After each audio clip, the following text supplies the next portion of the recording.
আসলে আখিরি মোনাজাত বলতে কোনো কিছু নেই, আর কোরআনের মাহফিলের প্রথম দিন আর শেষ দিনের গুরুত্ব আলাদা বলে কোনো কিছু নেই। কোরআন থেকে আলোচনা এলাকার মানুষের উচিত ছিল যে আমরা 3 দিনই এই মাহফিলটা শুনব। তবে আমাদের কিছুটা ওই ব্যাকডেটেড চিন্তা, সেকেলে চিন্তা বাদ দিয়ে কিছুটা আমাদেরকে নিজেদের কিছু কালচার, সংস্কৃতি এটা চেঞ্জ করতে হবে। এই গভীর রাত ভরে মাহফিল এটা আমি নিজেও এলাও করি না। আমি বিশ্বাস করি কাঁথা মুড়ি দিয়ে, কাঁথা চেনেন তো, খেতা বলে গ্রামের মানুষ, কাঁথা মুড়ি দিয়ে মানুষ দাবড়ানো যায় না, দাবড়াতে হলে দৌড়াতে হয়।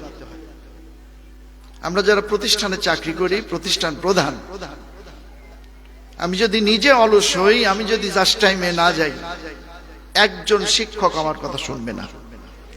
কোনো কারণে সামনে বলতে সাহস না পেলেও পিছনে একটা যাচ্ছে তাই গালি দেবেই। এই জন্য আমাদের যথাসময়ে প্রতিষ্ঠানে যেতে হয়। প্রতিষ্ঠানের ছুটির পরে কিছুক্ষণ পরে সবকিছু দেখে শুনে তারপর বেরোতে হয়। প্রতিটা মুসলমান তার দায়িত্ব কর্তব্যে অলরাউন্ডার হবে, কথা ঠিক কিনা? আর অলরাউন্ডার হয়ে তার কাজ করতে হলে ওই গভীর রাত পর্যন্ত জেগে দিনের বেলা কখনোই অলরাউন্ডার হয়ে কাজ করা সম্ভব নয়। এজন্য বাস্তবতাকে মেনে নিয়ে মাহফিলগুলো আমাদেরকে একটু বাস্তবসম্মত সময়ে করা উচিত। আমার মনে পড়ে আমি যখন কামিল ক্লাসে পড়ি কুষ্টিয়া আলিয়া মাদ্রাসায়, মুফতি আব্দুল হান্নান আমার শ্রেণী বন্ধু, যাকে আমরা ক্লাস ফ্রেন্ড বলি ইত্যাদি বলি। তা আমার মনে আছে কুষ্টিয়া আলিয়া মাদ্রাসায় সে আমরা একসাথে ছিলাম। পরশুদিনও এ নিয়ে অনেক কথা হাসাহাসি করলো সে। এই কুষ্টিয়া আলিয়া মাদ্রাসায় পড়াকালীন এবং কুষ্টিয়া হাউজিং এস্টেট মসজিদে আমি তখন খতিব ছিলাম। তখন আল্লামা দেলোয়ার হোসেন সাইদি আপনাদের আমলা মাঠে এসেছিল, মনে পড়ে আপনাদের? কুষ্টিয়া থেকে বাইসাইকেল যোগে ছাত্র জীবন। আমি তখন কুষ্টিয়া ইসলামিয়া কলেজেরও ছাত্র, পাশাপাশি আলিয়া মাদ্রাসার ছাত্র।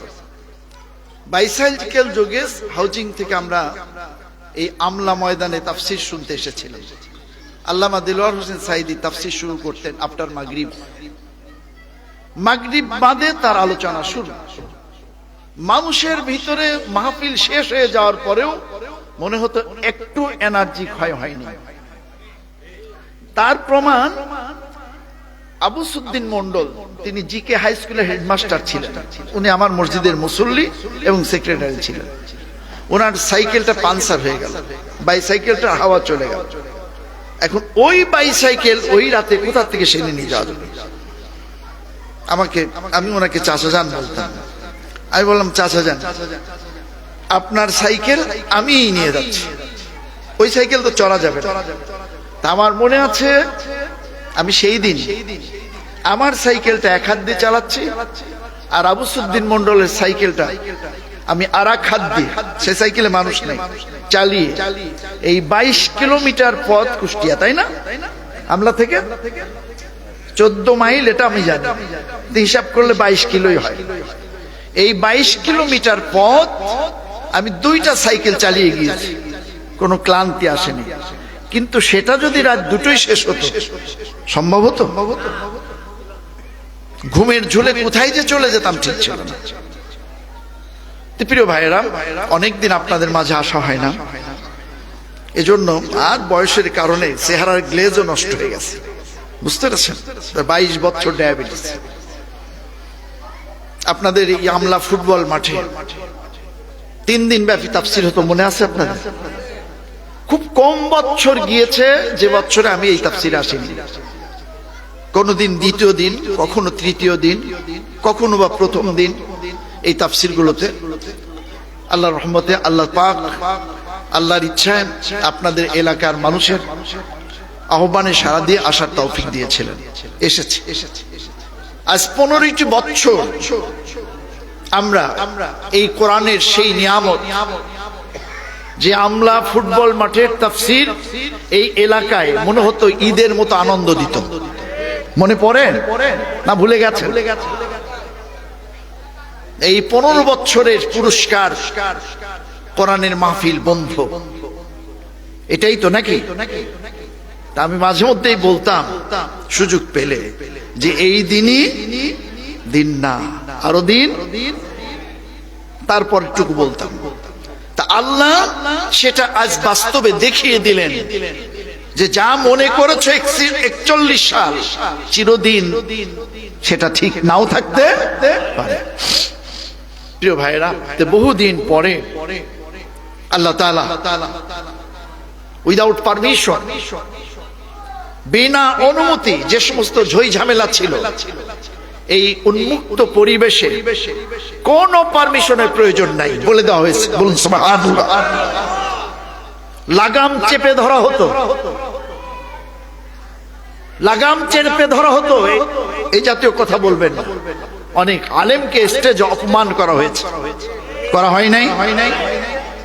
আল্লাহ তাআলা সেই প্রতিকূল পরিবেশ দূর করে আমাদেরকে অনুকূল পরিবেশ দান করেছেন। এর জন্য আল্লাহ শুকরিয়া আদায়ের দরকার আছে না নাই? সবাই বলে আলহামদুলিল্লাহ। প্রফেট মুহাম্মদ রাসূলুল্লাহ সাল্লাল্লাহু আলাইহি ওয়াসাল্লামের একটা বৈশিষ্ট্য ছিল, তিনি ছিলেন অলরাউন্ডার। আর তার কাছে যারা যেতেন তাদেরকে তিনি অলরাউন্ডারে পরিণত করতেন।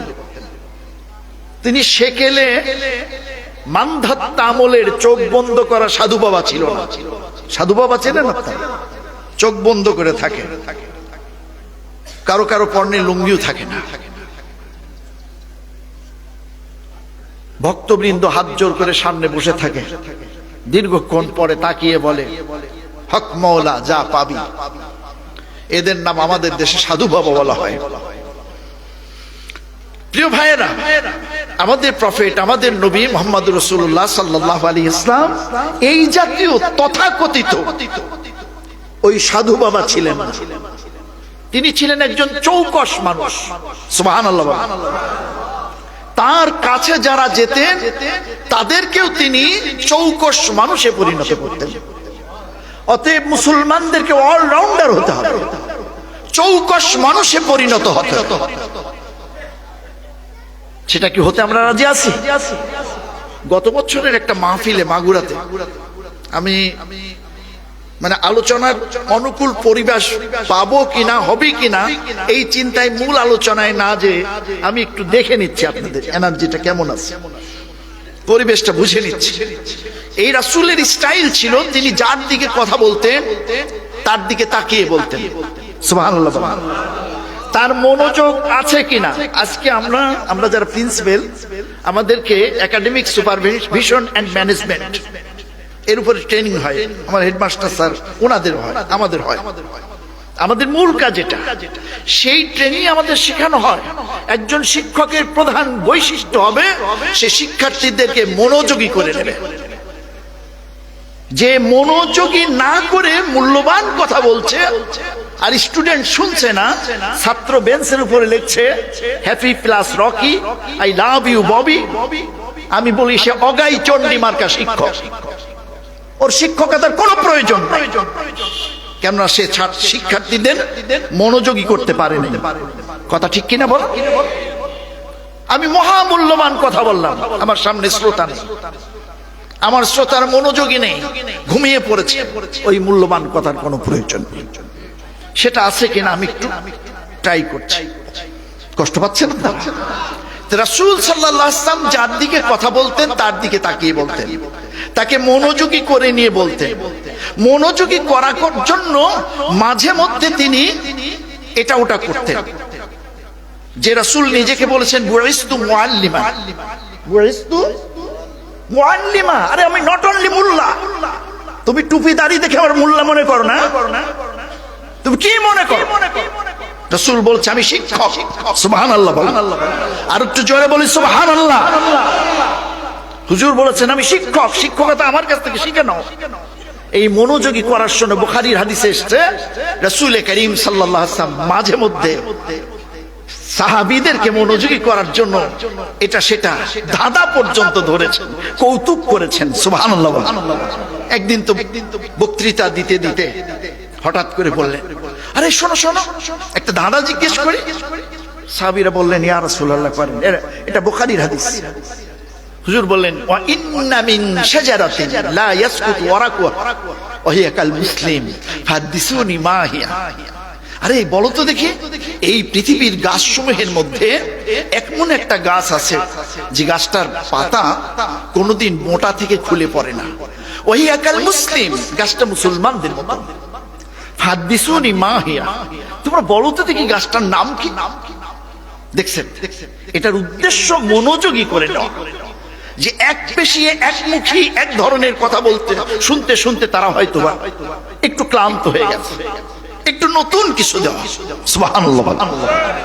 যেমন আমি আমার আগের একজন আলোচকের দেখলাম, আলোচনার ভিতরে সুন্দর একটা ইসলামী সঙ্গীত বললেন, ভালো লাগলো। মাঝে মধ্যে শিক্ষক সুলভ কিছু আচরণ করবেন, এটা বৈধ, এটা রাসূল বলেছেন। সাহাবায়ে আজমাইনগণ ওনারা নিজের বাড়ির কাছের গাছের কথা চিন্তা না করে বন জঙ্গলের চিন্তা করে কেউ উত্তরটা দিতে পেরেছিলেন না সেদিন। হুজুর নিজেই বলে দিলেন, ওহিয়া নাখলাতুন, ওটা হলো খেজুরের গাছ।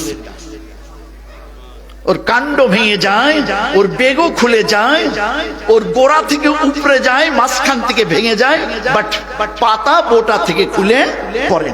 এটা মুসলমানদের মতো কেন? মুসলমান জীবন দেয়, মুসলমান রিমান্ডে যায়, মুসলমান আয়না ঘরে যায়, মুসলমান শহীদ হয়, হাসতে হাসতে ফাঁসির দড়ি গলায় পড়ে নেয়, কিন্তু মুসলমান বাতিলের সঙ্গে আপোষ করে না।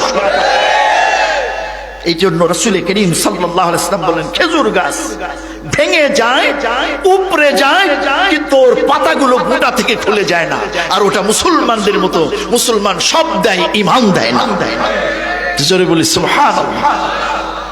তো মুসলমানকে অলরাউন্ডার করার কথা বলতে যে বললাম, গত বছর মাগুরার একটা প্রোগ্রামে, যে বাড়িতে আমার বসার জায়গা, আমি ওই বাড়িতে ঢুকতে পারছি না, এত ভিড়, মনে হচ্ছে বাড়ির দরজা জানালাগুলো ছেলেরাই শুধু নয়, মেয়েরা পর্যন্ত, মেয়েরাই শুধু নয়, মেয়েদের মায়েরা পর্যন্ত, যুবকেরা, কিশোরেরা, মনে হচ্ছে ভেঙে নিয়ে যাবে, এত ভিড়। আমাকে কয়েকজন সাথে নিয়ে ওই বাড়িতে বিশ্রামের জায়গা নিয়ে যাচ্ছে, ঢুকতে পারছি। শেষ পর্যন্ত পিছন বাড়ির একটা দরজা দিয়ে কোন রকম করে আমাকে ভিতরে ঢুকানো হলো। আমি জিজ্ঞেস করলাম, বাবা এত ভিড় কেন? জিজ্ঞেস করতে করতে আমি দেখলাম আমার রুমে সুন্দর চেহারা, একদম সুদর্শন, তার ফিটনেস একটা ছেলে এসে আমার সামনে দাঁড়িয়ে সালাম দিয়ে, সে যেন আমার পায়ে হাত দিয়ে একটু সালাম বা দোয়া নেওয়ার জন্য চেষ্টা করছে। আমি সেটা করতে না দিয়ে বললাম, বাবা আমি তো তোমাকে চিনি, দেখছি। আমি বল, হুজুর আপনি কি আমাকে দেখেছেন? আমি না, দেখি নাই, তবে টেলিভিশনে দেখেছি। তো বললাম, আমি এই এলাকায় এমপিতে দাঁড়িয়েছি, আমি অপেক্ষায় ছিলাম আপনার দোয়া নেওয়ার জন্য। তার নাম হচ্ছে সাকিব আল হাসান। তাকে দেখার জন্য এলাকার নারী, পুরুষ, কিশোর, যুবক সবাই ভিড় করেছে। আমি বললাম, বাবা আমি শুনেছি তুমি নাকি অলরাউন্ডার, যেমন বল মারতে পারো তেমন ব্যাটও ধরতে পারো, এই জন্য তাকে কি বলা হয়? অলরাউন্ডার। তুমি যদি এই সিচুয়েশনে কোন রকম করে এমপিটা হয়েই যাও, এখন তার হওয়াটা ব্যাপার না, ওই প্রতীক পাওয়াটাই ব্যাপার, তাই না? তুমি যদি হয়েই যাও, তুমি একটু দেখিয়ে দিও যে এই কাজেও তুমি অলরাউন্ডার। এটা আমি তোমার কাছে প্রত্যাশা করি। এখন তাছাড়া তো আর কেউ নেই, তোমরা এই কাজগুলো করো, ভালো করে করো। প্রিয় ভাইরা, আমি বলতেছিলাম আমাদের রাসূল সাল্লাল্লাহু আলাইহি ওয়াসাল্লাম ছিলেন অলরাউন্ডার। সাকিব অলরাউন্ডার না, সে বক্তব্য দিতে পারে না, এটা আপনারা দেখেছেন। যাই হোক, আমরা মুসলমান, আমাদের অলরাউন্ডার হতে হবে, বাস্তবসম্মত ভাবে আমাদের কথা বলতে হবে, বাস্তব চিন্তা চেতনা আমাদের ভিতরে থাকতে হবে। সেই চিন্তা চেতনা আমাকে বলে দিচ্ছে এখন আর তাফসীর ধারাবাহিকভাবে বিজ্ঞান দিয়ে, দর্শন দিয়ে বুঝিয়ে, তথ্য দিয়ে যদি বলা যায়, ব্রেনে ক্যাচ করবে না। এখন কোন ম্যাথমেটিক্সের মাস্টার তার ছাত্রকে হায়ার ম্যাথ করাবে না। এত রাতে কোন ক্লাস কোন শিক্ষক নেয় না। কেননা মানুষ রোবট। রোবটের বাংলাটা কি বলেন তো দেখি? যন্ত্র সকল। মানুষ রোবট না। জান্নাতে ঘুম থাকবে না, দুনিয়াতে ঘুম থাকবে। কথা ঠিক কিনা? অতএব এক সময় নিজে ঘুমিয়ে যাবে। আরে ভাই, তাম পৃথিবীর বুকে উলুল আজম একজন পয়গম্বর, তিনি বলেছিলেন যে আল্লাহ তুমি ঘুমাও না কেন? আল্লাহ বললেন উত্তর পরে নাও, 2 গ্লাস পানি নিয়ে সারা রাত দাঁড়াও। পেরেছিলেন না, 2টা গ্লাসই পরে খান হয়ে গেছে। নবী পারে নাই, আমরা পারবো? এই সিচুয়েশনে আপনারা বলেন, কিছু কথা কোরআনুল কারীম থেকে, যেহেতু নাম দেওয়া হয়েছে তাফসীরুল কোরআন মাহফিল, কিছু কথা একটি আয়াত দিয়েও যদি বলা যায়, শোনার মতো ধৈর্য আপনাদের আছে? অনুমতি পেলে বলবো, নইলে না, দোয়া করে চলে যাবো। ধৈর্য আছে ইনশাআল্লাহ? আল্লাহ যেন তৌফিক দান করেন, বলুন আমিন। সংক্ষিপ্ত পরিমণ্ডলেও যদি আল্লাহ কিছু কথা বলেন, আপনারা শুনতে রাজি আছেন ইনশাআল্লাহ? আমার আল্লাহ আপনাদের ধৈর্য, আমাকেও বলার শক্তি এবং আমলের নিয়ত রাখার শক্তি আমাদের সবাইকে দান করেন, বলুন আমিন। ইন্নাল হামদুলিল্লাহ,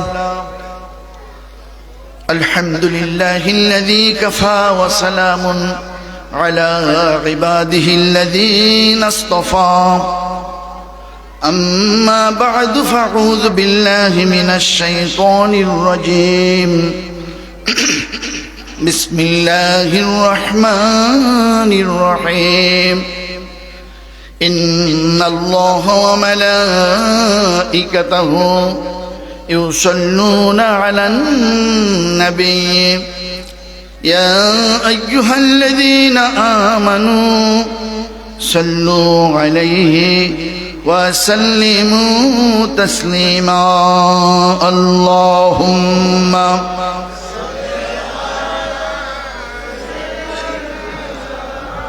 مولانا محمد وعلى آل سيدنا مولانا. বাজিছে দামামা বাধরে আমামা, বাজিছে দামামা বাধরে আমামা, শির উঁচু করো মুসলমান। দাওয়াত এসেছে নয়া জামানা, ভাঙ্গা কেল্লা ওরাও নিশান। আল্লাহুম্মা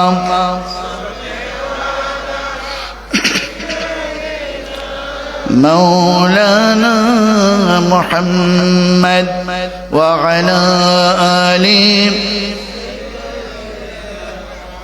مولانا. সবাই বলুন, বালাগাল উলা বিকামালিহি কাশাফাত দুজা বিজামালিহি حسنت جميع خصاله صلوا. باطل سے دبنے والا اے آسمان نہیں ہم. বাতিলের সামনে মাথা নত করার জাতি আমরা না। কবিতাটার লেখক আল্লামা ইকবাল। আল্লামা, উর্দু ভাষার শ্রেষ্ঠ কবি আল্লামা ইকবাল, তিনি বলেছেন, বাতিল সে দবনে ওয়ালা আয়ে আসমান নেহি হাম, সোবার কর চুকা হ্যায় তু ইমতিহা হামারা. আল্লাহুম্মা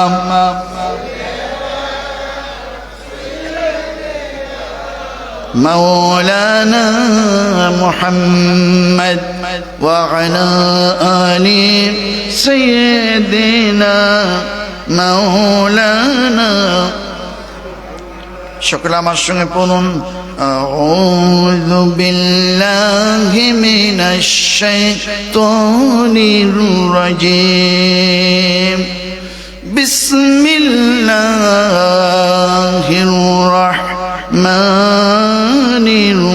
الرحيم وإذ قال لقمان لابنه وهو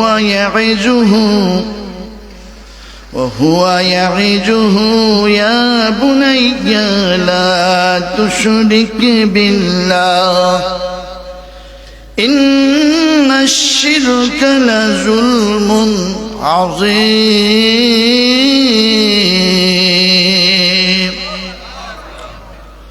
ووصينا الإنسان بوالديه حملته أمه وهنا على وهن وفصاله في عامين أن اشكر لي ولوالديك إلي المصير وإن جاهداك على أن تشرك بي ما ليس لك به علم فلا تطعهما وصاحبهما في الدنيا معروفا واتبع سبيل من أناب إلي ثم إلي مرجعكم فأنبئكم بما كنتم تعملون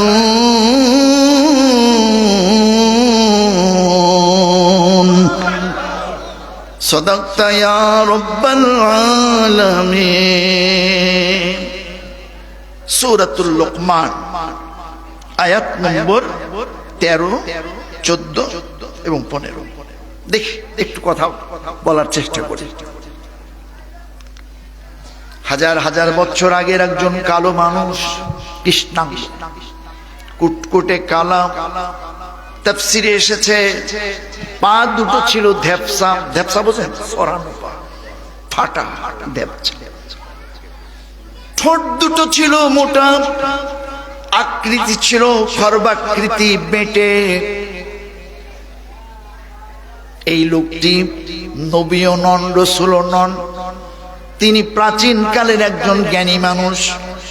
আর আল্লাহ রাব্বুল আলামিন যে কোরআনে অসংখ্য নবীর নাম উল্লেখ করেন নাই, সেই কোরআনে নবীও নন, রাসূলও নন,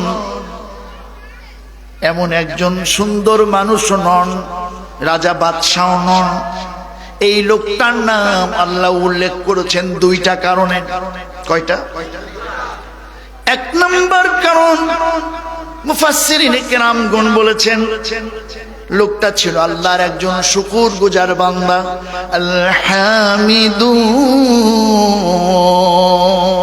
সে ছিল আল্লাহর কৃতজ্ঞতা প্রকাশকারী একজন শুকরিয়া আদায়কারী বান্দা। বলুন সুবহানাল্লাহ। আমরা শুকর গুজার হব না না শুকর হব? আমরা শুকর গুজার হতে রাজি আছি? অকৃতজ্ঞ মানুষকে আল্লাহ পছন্দ করেন না। এক নাম্বার কারণ, তিনি ছিলেন প্রচন্ড কৃতজ্ঞ মানুষ। বলুন সুবহানাল্লাহ। দুই নাম্বার কারণ, আজ থেকে হাজার হাজার বছর আগে এই মানুষটি তার সন্তানকে কয়েকটি উপদেশ দিয়েছিলেন। উপদেশগুলো এত প্রাণবন্ত ছিল, এতই গুরুত্বপূর্ণ ছিল যে আল্লাহ রাব্বুল আলামিন মাঝখানের কত নবী রাসূলকে ওই লোকটির কথা না বলে উম্মতে মুহাম্মাদীকে আল্লাহ তাআলা জানিয়ে দিলেন কোরআনের মাধ্যম দিয়ে। কেন জানালেন? নবী মুহাম্মদুর রাসূলুল্লাহ সাল্লাল্লাহু আলাইহি ওয়াসাল্লামের পরে এই পৃথিবীর বুকে আর একজন নবী আসবে না। আসবে? দাবি করবে অনেকে। নবীজি বলেছেন কুল্লুহুম কাজ্জাব, সবাই মিথ্যাবাদী, একজন নবী রাসূল দুনিয়ায় আসবে না। যেহেতু নবী এবং রাসূল আসবে না, সেহেতু নবী রাসূলদের দায়িত্বগুলো আলেম উলামাগণ পালন করবেন এবং সেই যুগে মানুষগুলো বিপদগামী বেশি হবে। সেই যুগে মানুষগুলো যেন আদর্শ মানুষ হয়, এজন্য আল্লাহ রাব্বুল আলামিন প্রত্যেক পিতাকে দায়িত্ব দিলেন, পিতা যখন হয়েছ লোকমানের মতো পিতা হও। কার মতো পিতা হও? লোকমানের মতো পিতা হও। পিতারা যে এখন কত প্রকার, বাপ বেটা একসঙ্গে গাঁজা খায়, আপনাদের বিশ্বাস হয় না? আমার দেখা সন্তানকে দিয়ে বাবা অপকর্মের নির্দেশ দিয়ে অপেক্ষা করে সংবাদ আসার জন্য। আদর্শ মানুষ তৈরির জন্য, আদর্শ মানুষ এই পৃথিবীর বুকে বানানোর জন্য আদর্শ পিতা দরকার আছে। আল্লাহ রাব্বুল আলামিন যেন জানাতে চান, বাবা যখন হয়েছ লোকমানের মতো বাবা হও। কার মতো বাবা হও? কার মতো বাবা হও? ওই কালো লোকমান দেখো তার ছেলেকে কি উপদেশ দিয়েছেন, কিভাবে গড়ে তুলেছেন। আজকে সন্তানরা যে বিপদগামী, এর জন্য সন্তানই দায়ী না, আমরা বাবারাও দায়ী। আমরা বাবারা দায়ী না? এই ঢাকা খিলক্ষেতে একটা মাহফিলে বললাম, ইনভেস্ট করেছেন শিল্প বিনিয়োগে, শিল্পতে বিনিয়োগ করে বেস্ট ইনভেস্ট সন্তানের জন্য করে।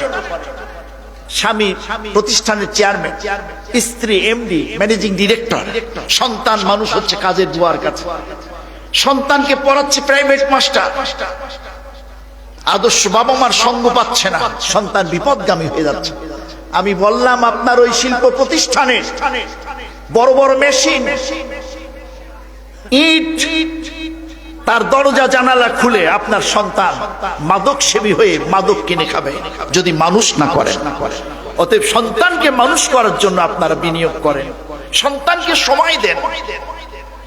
আজকে স্ত্রীদের মধ্যে পরকীয়া, কারণটা কি? স্বামী স্ত্রীকে সময় দেয় না, সন্তানগুলো বিপদগামী। কারণ কি? পিতামাতা সন্তানকে সময় দেয় না।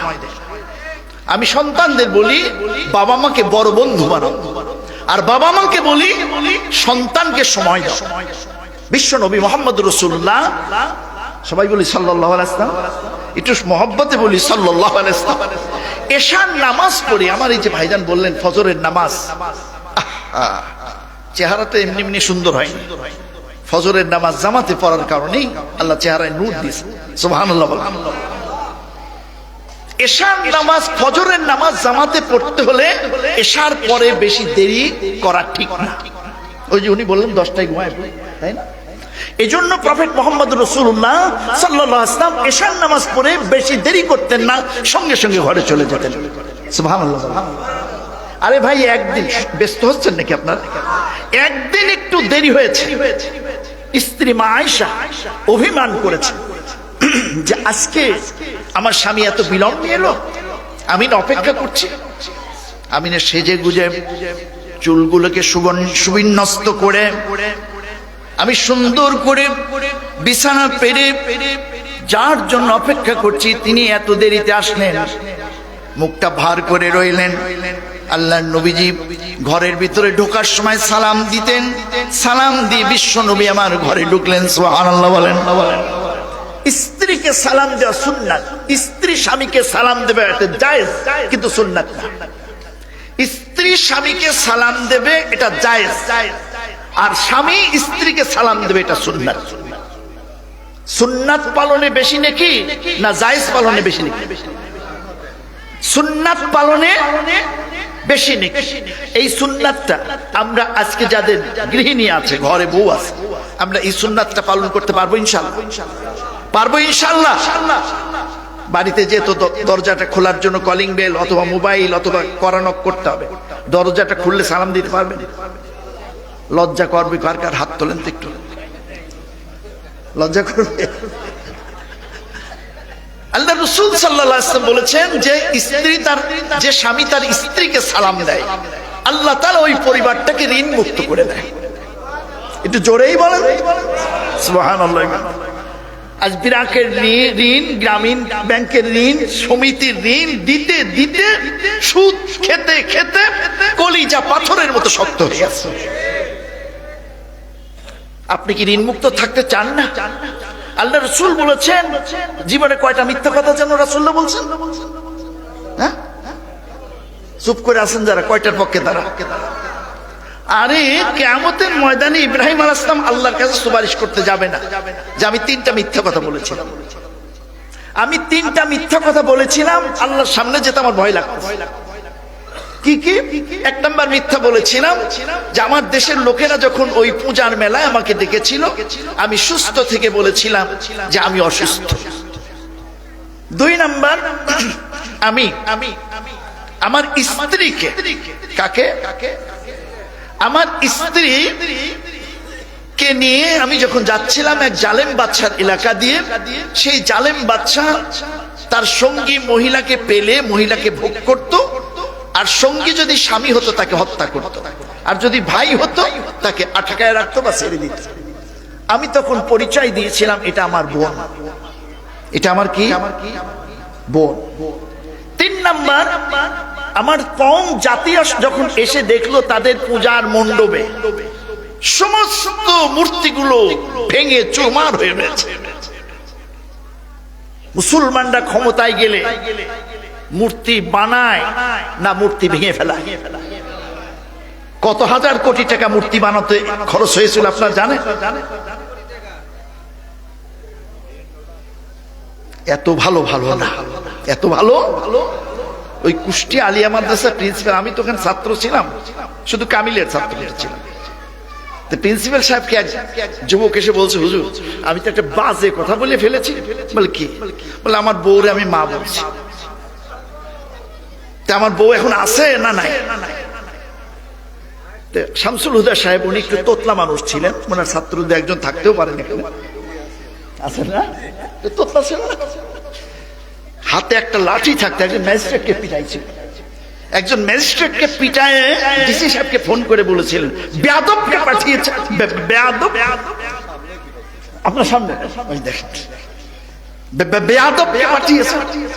সে পরিচয় দেবে না, সে পরীক্ষার হলে যে মেয়েদের গায়ে হাত দিছে, দুঃসাহসী ছিল, হাতে একটা লাঠি থাকে। কি ভাই,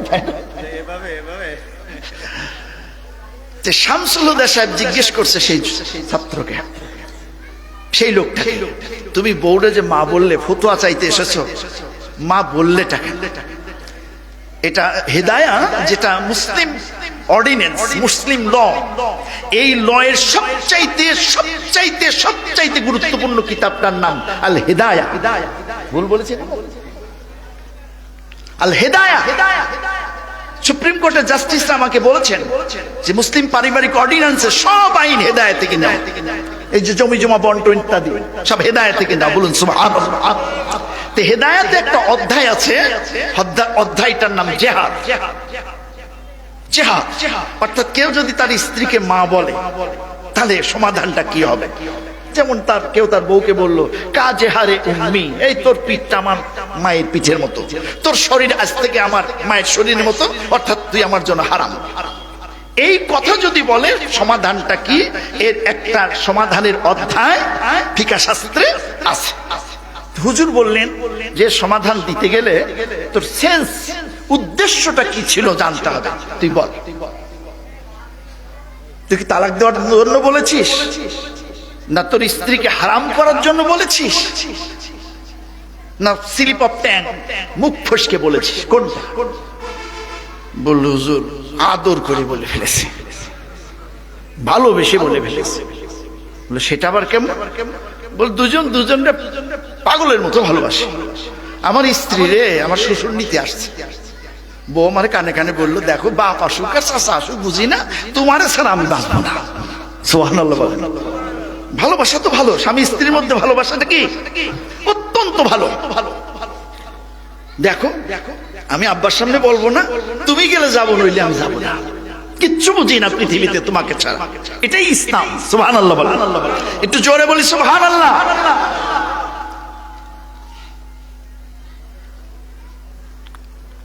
এখন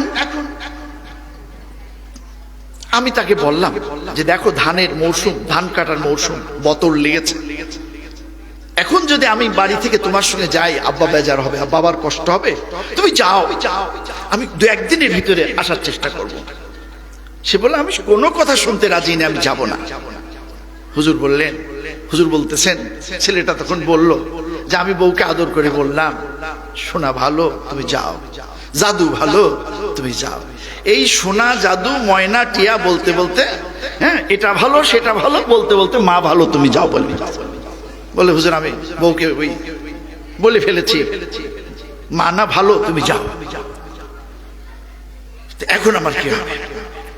তো হুজুর বললে বউরও ভালোবাসা সুন্নাত, তবে এত ভালো তো ভালো না রে বাবা, এত ভালো ভালো না, তবে যা তুই বেঁচে গেছিস, তোর বউ তালাকও হয় নাই, তোর বউ হারামও হয় নাই, মুখ ফসকে বা ঝুলে বলে ফেলেছিস, বড় জোর একটু তওবা ইস্তেগফার করে বউকে নিয়ে সংসার কর। সুবহানাল্লাহ বল।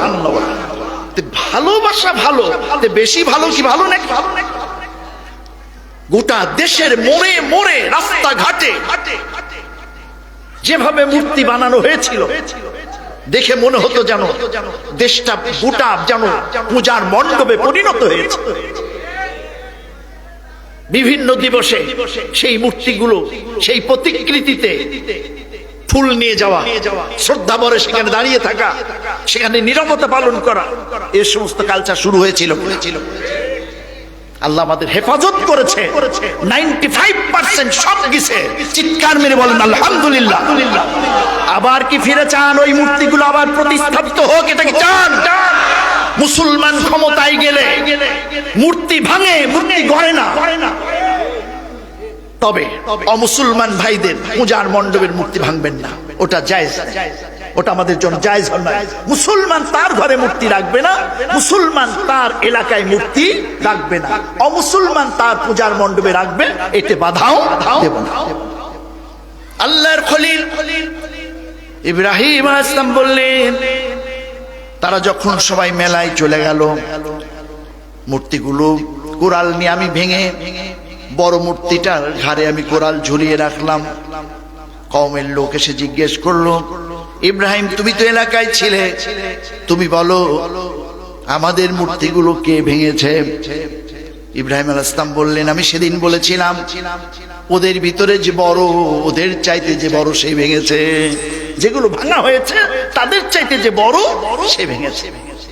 ওরা ধরে নিল বুঝাচ্ছে ওই বড় মূর্তিটা।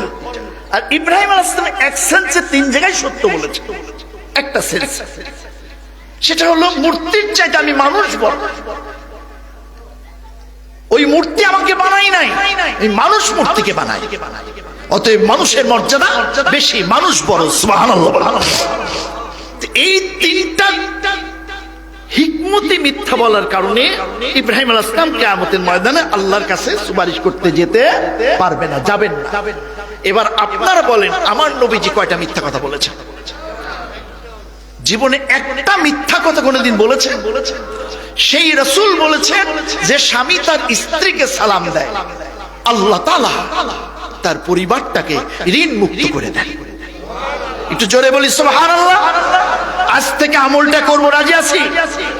আমি তো করি, আরো করব বলে ওয়াদা দিচ্ছি। আপনার হাত তোলেন তো, কে কে করবেন?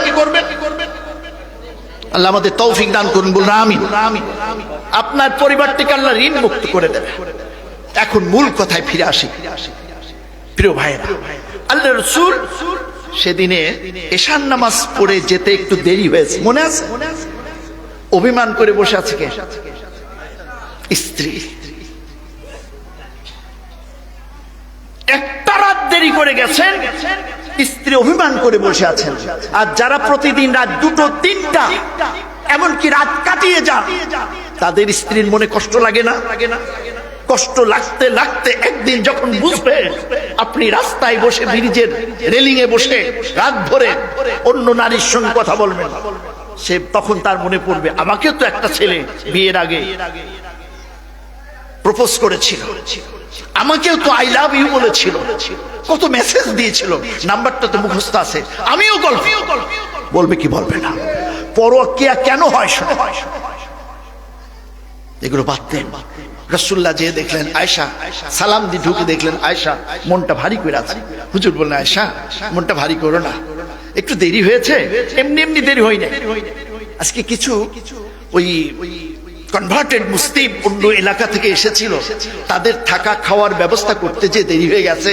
আচ্ছা, আমি ইচ্ছা করে একটু দেরি করি, তবে আজকে তুমি কষ্ট পেয়েছো, মনটা তোমার একটু বেজার হয়েছে, আমি আজকে তোমাকে সারপ্রাইজ দিয়ে খুশি করব, চলো চলো আজকে দুজন ঘুরবো।